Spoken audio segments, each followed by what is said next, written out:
শুধু দর্শক, আমি আবারও আপনাদের সামনে অনেক দিন পর ফেরত আসলাম আমার দেওয়ানজির বয়ান নিয়ে বিশেষ দুটো কথা বলার জন্যে।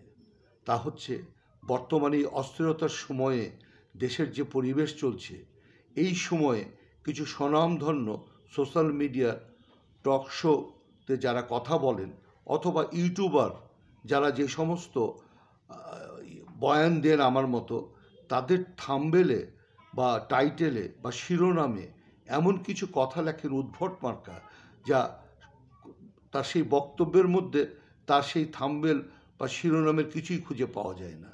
আমি সবার উদ্দেশ্যে বলছি, সব ধরনের যারা এই ধরনের কাজ করেন, যে দলেরই হোক, যে মতবাদেরই হোক, আমি সবারকেই বলছি, আপনারা প্লিজ একটু সচেতন হয়ে লিখুন।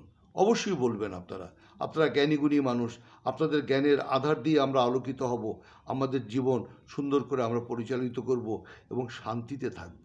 কিন্তু আপনাদের এই থাম্বনেল পড়ার পরে আমাদের মতো সিনিয়র মানুষের এমন অস্থিরতা বেড়ে যায়, সেই অস্থিরতা থেকেই আমাদের রাতের ঘুম হারাম হয়ে যায়, আমাদের সব কিছু কেমন যেন লাগে। আসলে দেশটা কোথায় যাচ্ছে, দেশটা কি হবে, এই দেশ ভাবতে ভাবতেই আমাদের শান্তি হারাম হয়ে যাচ্ছে। দোহাই আপনারা আমাদেরকে মুক্তি দিন, যা বলবেন সত্য বলুন। ধন্যবাদ।